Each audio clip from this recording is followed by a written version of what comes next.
ನಿನ್ನ ಶತ್ರುಗಳು ನಿನ್ನ ವಿಷಯವಾಗಿ ಅವಾಚ್ಯ ಶಬ್ದಗಳನ್ನು ಆಡ್ತಾರೆ, ನಿನ್ನ ಸಾಮರ್ಥ್ಯವನ್ನು ನಿಂದಿಸ್ತಾರೆ. ನಿನಗೆ ಇದಕ್ಕಿಂತ ಹೆಚ್ಚು ದುಃಖಕರವಾಗಿದ್ದು ಏನಿದೆ ಅರ್ಜುನ ಅಂತ ಹೇಳಿದಂಥ ಕೃಷ್ಣ ಮುಂದಿನ ಶ್ಲೋಕದಲ್ಲಿ ಈ ರೀತಿ ಹೇಳ್ತಿದ್ದಾನೆ.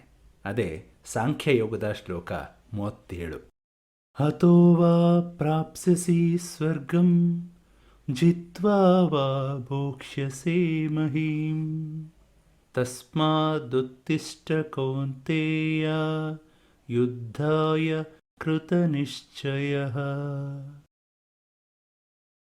ಯುದ್ಧ ಮಾಡೋದ್ರಿಂದ ನಾವು ಗೆಲ್ತೀವಿ ಅನ್ನೋದು ಗೊತ್ತಿಲ್ಲ.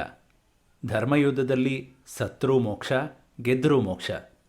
ಯಾವುದೋ ಸ್ವಾರ್ಥಕ್ಕೋಸ್ಕರ ಮಾಡ್ತಾ ಇರೋ ಯುದ್ಧ ಇದಲ್ಲ. ಅನ್ಯಾಯದ ವಿರುದ್ಧ ಹೋರಾಡ್ತೀನಿ ಅನ್ನುವಂಥ ಸಂಕಲ್ಪದಿಂದ ಎದ್ದು ನಿಂತು ಹೋರಾಡು ಅಂತ ಹೇಳ್ತಿದ್ದಾನೆ ಕೃಷ್ಣ.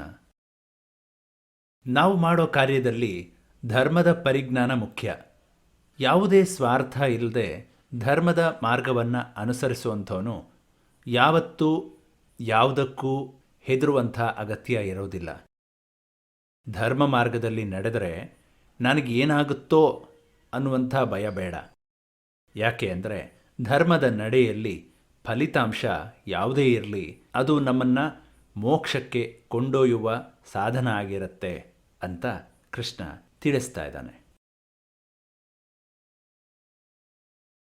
ಕೃಷ್ಣ ಪರಮಾತ್ಮನ ಮುಂದಿನ ಶ್ಲೋಕದೊಂದಿಗೆ ಮುಂದಿನ ಸಂಚಿಕೆಯಲ್ಲಿ ಭೇಟಿಯಾಗೋಣ. ಅಲ್ಲಿವರೆಗೂ ಎಲ್ಲರಿಗೂ ನಮಸ್ಕಾರ.